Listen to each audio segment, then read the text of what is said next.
Shalom a todos, un abrazo, bienvenidos a mi podcast, al canal de Revelación de Mashiach. Todos los usuarios que recién se incorporan o los que nos ven por una sola vez. Este es un podcast que trata sobre diversas lecturas que nos ayudan a ir dándonos marco teórico, leyendo eruditos, y podamos ir estableciendo ciertos puntos para desarrollar teorías e hipótesis sobre diferentes cuestiones relativas al Jesús histórico y al Jesús de la fe. Así que shalom hasta donde se encuentren nuestros amigos de Costa Rica, América del Sur, ¿verdad? España, Italia, Israel, Estados Unidos, México. Un abrazo en el Mesías. Yeshua. Este podcast se ha hecho para estar repasando los conceptos principales del libro Un judío marginal de John Mayer. Y bueno, la idea es ir, como le digo, escudriñando y sacando los principales puntos que a nosotros nos interesan. En este caso, nos interesa investigar sobre la relación de Yohanan el Inmersor y de Yeshua HaMashiach, Juan Bautista y Jesús. Bueno, vamos a continuar la lectura. Yo me la estoy disfrutando, lo estoy volviendo a subrayar. Me parece que es una joya realmente, es una joya el libro y pues creo que este tipo de inversiones siempre valen la pena. Dice, nos quedamos, lo último que estábamos revisando era el pasaje de Lucas 3, 19, 21, donde leemos de corrido en ese pasaje que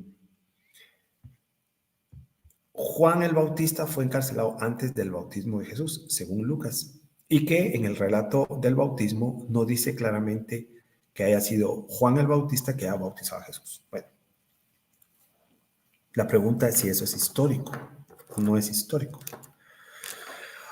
O Lucas resuelve el asunto de Juan y Jesús simplemente no mencionando a Juan en el bautismo, imagínese usted. Bueno, dice, en el cuarto evangelio, Juan Bautista no es el Bautista. No se le aplica tal título. Él mismo niega ser Elías.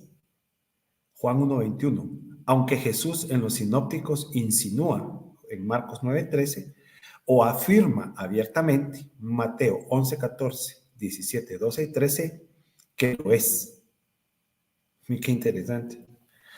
Solo con eso tenemos suficiente información para elaborar ciertos puntos. Son puntos muy importantes. Miren, yo le decía al inicio de esta lectura, en la lectura pasada, que muchas de las cosas que hoy necesitamos, hoy, es aclarar esta relación. Le aseguro que aquí hay un gran misterio, porque a mí me parece que Q, para los que me están escuchando en la serie de Q aporta muchos elementos interesantísimos relacionados a los dichos de Jesús sobre Juan. Relevantes, muy relevantes. Porque tiene que ver con un pensamiento judío que va mucho más allá de lo que nuestras culturas conocen o practican. Más allá de un judío, de un judaísmo místico, como le llaman, estamos hablando de el verdadero judaísmo. Y Jesús, con afirmar abiertamente que Juan el Bautista afirma que él es Elías, entonces tenemos un gran caso aquí. Imagínense, qué caso más tremendo. Primero, ¿quién fue Elías? No, eso no lo sabemos.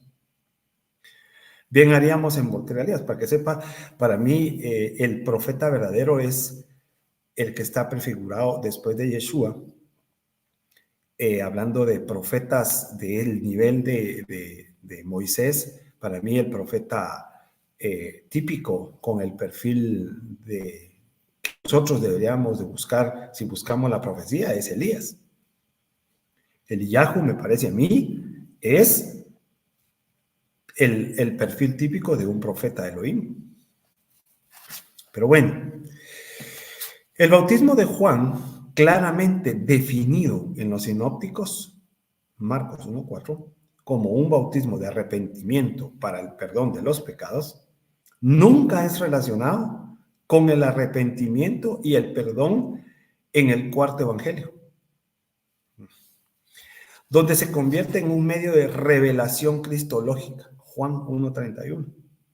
Es que esto es de ponerle mucha atención. Creo que definitivamente vamos a tener que hacer una serie sobre Juan y Jesús, donde vamos a tomar como textos de partida lo afirmado por Jesús en el Evangelio Q, lo afirmado por Jesús sobre Juan, para ver si son históricas sus palabras o es un desarrollo teológico de la iglesia. Aquí la principal función de Juan no consiste en bautizar. Entre paréntesis, de hecho, ni siquiera de pasada se dice que bautice a Jesús, sino en dar testimonio de Jesús. Es la primera persona que en el cuarto evangelio presenta como testigo. Juan 1:7, 8:19. No solo da testimonio de Jesús definiéndolo como la luz, el Señor, el Cordero de Dios que quita el pecado del mundo, el elegido de Dios o el Hijo de Dios, el esposo al que reconoce crecer mientras que Juan menguar, 3:29 y 30. También atestigua que Jesús es la palabra preexistente, entrada en la historia humana. En 1:15, inmediatamente después de la resonante frase, la palabra se hizo carne y habitó entre nosotros, en que culmina el prólogo, se reintroduce en él a Juan para hacerle atestiguar: el que viene detrás de mí ha sido colocado por delante de mí porque existía. El verbo empleado para la existencia divina a lo largo del prólogo, hay unas palabras aquí en griego, antes que yo, existía antes que yo. Entonces dice, Juan pasa a ser en el Evangelio el primer testigo de la afirmación cristológica fundamental de que Jesús es la palabra o el Hijo preexistente, que ha adquirido naturaleza humana. Yo ya he leído sobre algunas traducciones relacionadas a esto y le puedo adelantar que es muy probable que este texto que estamos leyendo de Juan sea un desarrollo teológico y no precisamente una afirmación de Juan.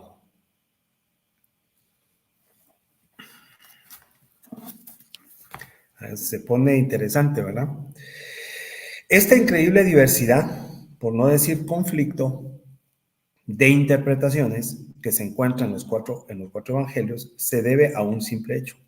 Justo en el comienzo del ministerio de Jesús está el independiente ministerio de un Juan Bautista independiente, un profeta judío que inició su vida pública con anterioridad a Jesús y aparte de él, que aparte también obtuvo gran popularidad y veneración, que ganó el respeto y el sometimiento de Jesús a su bautismo de arrepentimiento para el perdón de los pecados, y que dejó tras sí un grupo religioso que siguió existiendo aparte del cristianismo. No, cuando usted lee esto dice, wow, entonces, ¿quién era Juan? El Bautista representó, bueno, ¿quién era Juan en realidad? Porque está el Juan histórico y está el Juan con desarrollo teológico de la iglesia, que es el que nosotros conocemos. El Bautista representó un problema en el preciso instante en el que el cristianismo empezaba a escribir la historia de Jesús. Un problema demasiado conocido para ser soslayado, que cada evangelista tuvo que afrontar como mejor pudo.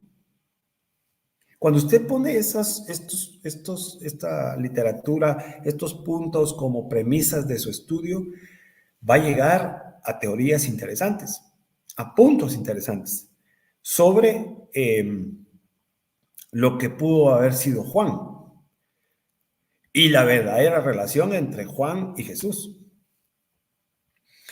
La dificultad que encuentran los evangelistas para poner a un bautista independiente en una situación de dependencia dentro de la historia de Jesús, así como la diversidad, cuando no contradictoriedad de los resultados alcanzados, abogan por su existencia histórica. No es lógico que los evangelistas, entre paréntesis, y sus fuentes antes que ellos, se tomasen el trabajo de crear un problema monumental. Mire qué interesante. Mire qué interesante. No es lógico que los evangelistas y sus fuentes antes que ellos se tomasen el trabajo de crear un problema monumental para sus propias teologías, creando la figura de Juan el Bautista. Ya hemos leído algo histórico que no son los evangelios, que es Josefo, ¿verdad? Entonces, me parece muy interesante lo que Meyer anota acá. Es decir, que la historicidad de Juan es mucho más evidente, mucho más poderosa que lo que nosotros leemos de la historicidad de Jesús. Esto es bien fuerte. Y entonces, usted se pregunta, ¿cuánta de historia verdadera hay de Jesús en los evangelios? ¿Y cuánto es desarrollo teológico? Esto es bien fuerte, oye. A mí me parece, como se lo dije al inicio hoy y en la primera grabación, que bien hacemos en hacer este tipo de revisión. Porque la historicidad de Juan, solo con lo que Josefo ya nos aportó leerlo 2000 años después, a mí me parece que es un tesoro. A mí me parece que es un tesoro. Entonces ahora tenemos que indagar más sobre cómo era esa relación. ¿Qué pasó en realidad entre ellos? ¿Quiénes eran ellos? Bueno, en suma, fíjese que Lucas dice que eran primos. En suma, cabe afirmar que tanto los evangelios como el pasaje de Josefo son testimonios válidos de la existencia histórica y el ministerio de Juan el Bautista. Esto es lo que yo le digo. Exactamente. Pese a todas las discrepancias, esas diversas fuentes dejan sentados unos hechos que pueden servir de marco a nuestra discusión ulterior. Estoy de acuerdo. Hasta el año 28 de nuestra era, apareció en la escena religiosa de Palestina un profeta judío santo y asceta. Se llamaba Juan y recibía el sobrenombre de El Bautista, por el sorprendente e inusitado rito que practicaba. Con su propia autoridad bautizaba a otros judíos. Al parecer, solo una vez en la vida,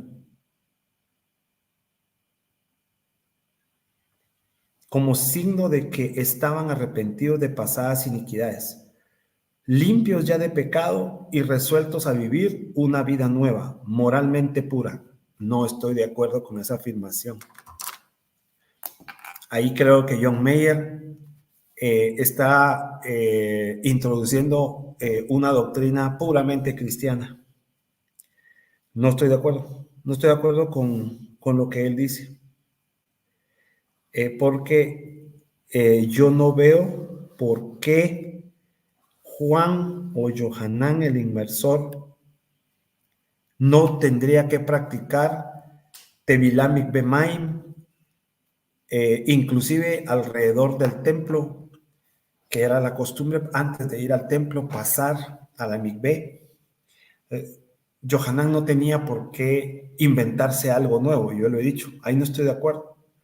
Esto era una práctica que era común.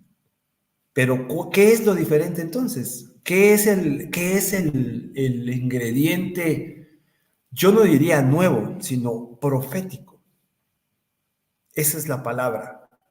No es un ingrediente nuevo ni una práctica nueva, sino es un ingrediente, oye, escuche bien esto, es un ingrediente profético, el que Johanán y Yeshua hacen. Y es uno que lo practican en el desierto. Esto es grande, ¿oye? Es decir, pero es que estar en el desierto. Espérese, si está en el desierto, es depender totalmente de Elohim, no de nosotros, no de nuestro ego. Esto es fuerte. Y dos, que relacionan toda la obra del Mikveh al Reshit, a la nueva creación y al Malhut. Entonces se vuelve totalmente un mensaje profético. Ahí es donde yo encuentro al Yeshua profeta y al Yohanan profeta en ese contexto. No sé cómo lo ve usted. No estoy de acuerdo que fuera una sola vez. Esto es más esto ya es para mí teología de la iglesia. Atrajo grandes muchedumbres, dice, pero su capacidad para influir sobre las masas o su perturbadora enseñanza provocaban que Herodes Antipas, tetrarca de Galilea y Perea, dispusiera como medida preventiva su arresto y ejecución. Esto tuvo lugar, si no antes, en los años 30 o 33, según los evangelios, donde la muerte de Juan es anterior a la de Jesús, o como muy tarde antes del 36, cuando el rey Aretas IV de Arabia derrotó a las tropas herodianas, acontecimiento que induce a Josefa a mencionar la ejecución del Bautista por mandato de Herodes.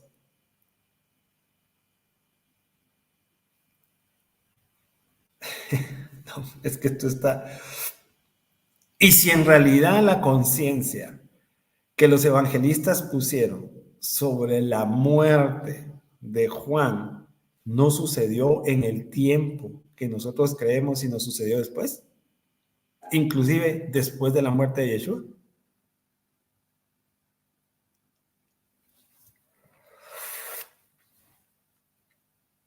¿Qué le parecería a usted? Por eso le dije, vivos, vivaces, porque yo diría que nada damos por sentado y todo lo traemos a la luz para una revisión. Hubo un sentimiento de veneración por Juan que no cesó con su muerte. Por un lado, Josefo recuerda que algunos judíos, aparentemente años después de la ejecución, interpretaron espontáneamente la derrota de Herodes a manos de Aretas, como un castigo divino por la muerte del Bautista. Eso ya lo leímos y a mí me parece fabuloso cómo Meyer está utilizando esta información con esta hipótesis que está poniendo sobre la mesa. Vamos a volver a subrayarlo porque creo que tenemos puntos suficientes para desarrollar una serie sobre Yohanan el Inversor y Yeshua. Por otro lado, los evangelios y los hechos de los apóstoles reflejan una efectiva rivalidad con los discípulos de Juan, tanto en muerte como en vida. Este fue siempre una figura independiente, cuya domesticación para el cristianismo planteó problemas a los evangelistas. Dado que Jesús se adhirió a Juan y a su bautismo poco antes de emprender su propio ministerio, es importante profundizar en Juan, en su mensaje y en su bautismo. Ellos pueden indicarnos la postura espiritual de Jesús al comienzo de su vida pública. Cabal.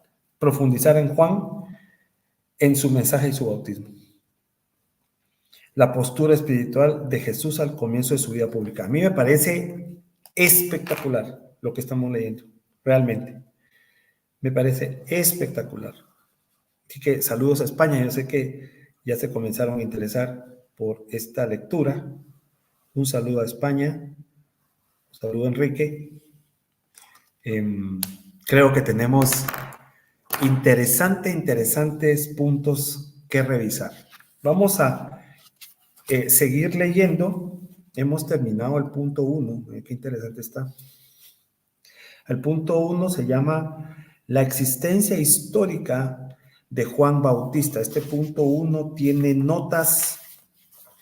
Quiero ver si este libro tiene las notas al final del capítulo o tiene las notas al final del libro. Déjenme ver. Yo recuerdo que este capítulo por capítulo tiene sus notas. Notas al capítulo 12. Sí, tiene las notas por capítulo.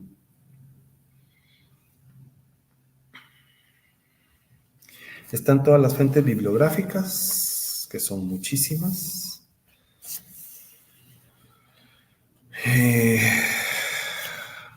Vamos a ver qué le puedo leer sobre las notas de este punto. Son muchísimas. Porque tenemos la nota 1, la nota 2, la nota 3.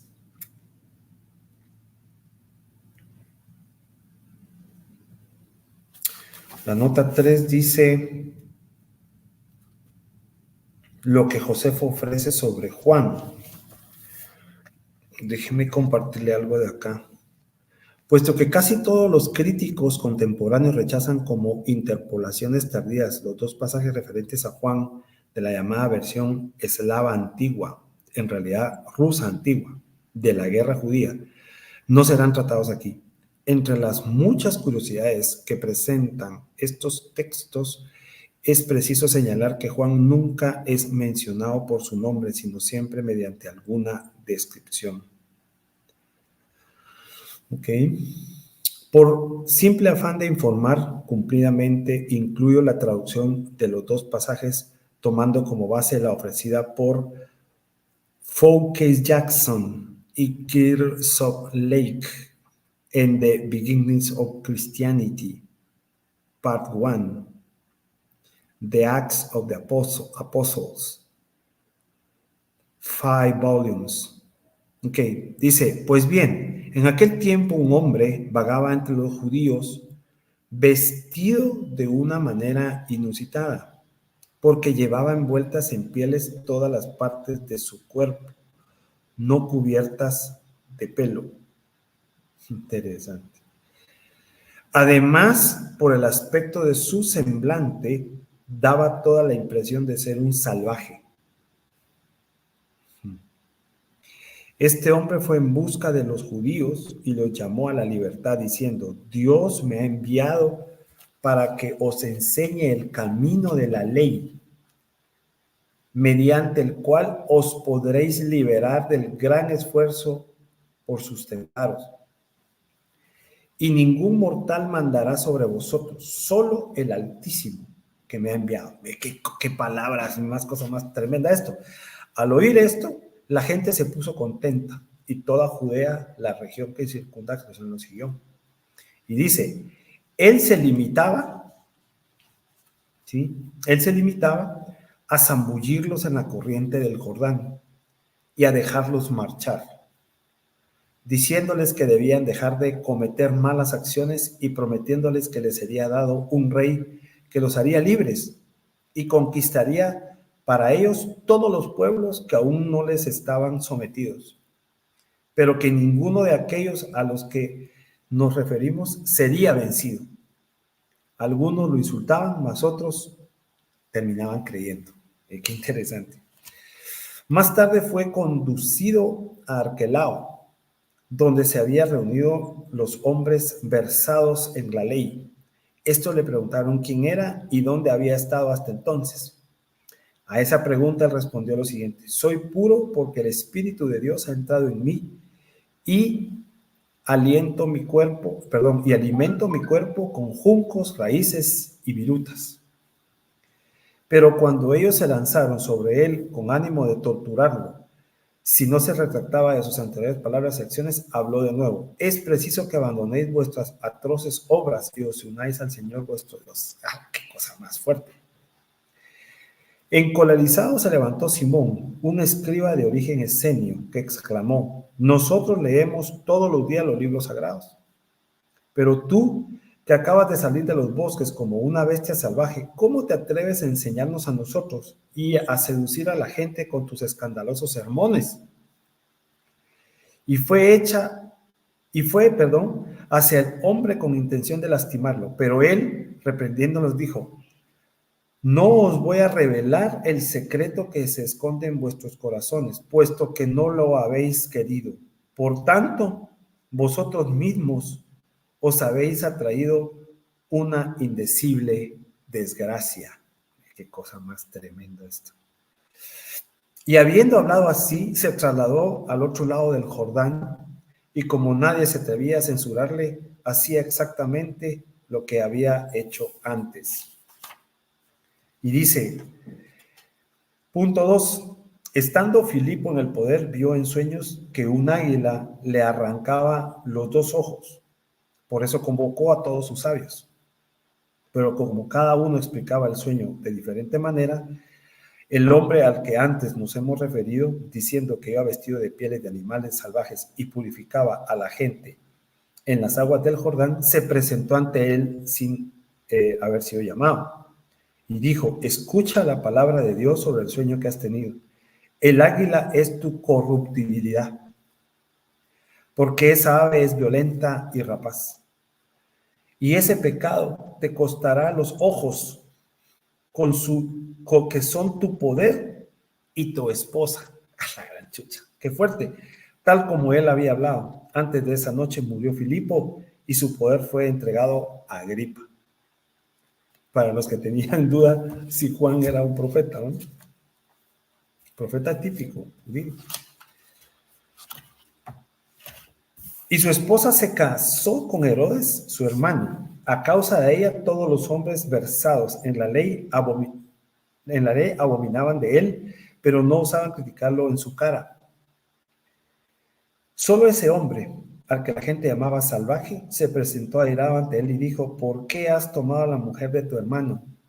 Así como tu hermano murió inexorablemente, tú también vas a ser cegado por la hoz divina. El celestial decreto de Dios no será revocado, sino que te llevará a morir entre terribles sufrimientos en tierra extranjera, porque no estás engendrando hijos para tu hermano, sino dando rienda suelta a tus apetitos carnales y vives en el adulterio, puesto que existen 4 hijos de él. Mire qué interesante el discurso de Juan.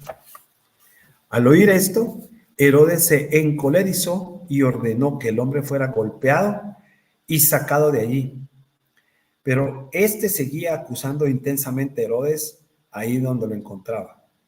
Y lo hizo durante tanto tiempo que finalmente Herodes recurrió a la violencia contra él y mandó matarlo. Y dice, pero Juan tenía un carácter fuera de lo común y su manera de vivir no era propia de un mortal. Al igual que, por ejemplo, habría hecho un espíritu desencarnado. Ese hombre persistió. Su boca no probaba el pan, ni una vez en la Pascua participó del pan sin levadura, diciendo que en recuerdo de Dios que había liberado al pueblo de la esclavitud había sido dada esa clase de pan como alimento, a modo de lenitivo, porque el camino era penoso. Pero él no se permitía nada de vino ni de bebidas embriagadoras, y se abstenía de utilizar como alimento ningún animal. Castigaba toda falta y las virutas cubrían sus necesidades. Es increíble lo que estamos leyendo sobre Juan. Esta es una nota que está agregada al capítulo que recién terminamos y hay más. Yo creo que vamos a tomarnos el tiempo de leer las notas porque nos están aportando muchísimo. Dice, para terminar, una traducción algo diferente, enriquecida con notas y críticas y breves comentarios se pueden encontrar en John Martin Creed, la versión eslava de Josefo, en la historia de las guerras judías. Dice que Creed advierte en su traducción, es tentador conjeturar que la figura de algún eremita de la época influyó en el retrato de Juan, pero los intentos de descubrir alguna fuente segura no han tenido éxito. El problema de esas antiguas interpolaciones en la versión eslava antigua de la guerra judía no concierne a Josefo, sino una versión medieval de su obra. Qué cosa más interesante. Wow. Yo lo quiero compartir con usted. Es la versión eslava de Josefo. Vamos a revisarla porque me parece que tiene todo el sentido si nosotros comenzamos a ver la perspectiva esenia de Juan el Bautista. Y me llama mucho la atención que hayan esenios, digamos, avanzados, pero con influencia política. Eso hace entendible muchas cosas, ¿verdad? Muchas cosas. Muchas cosas que en este momento no vamos a mencionar. Entonces, le deseo shalom y nosotros vamos a seguir estudiando esta interesante historia sobre Juan y Yeshua. Shalom, hasta se encuentre.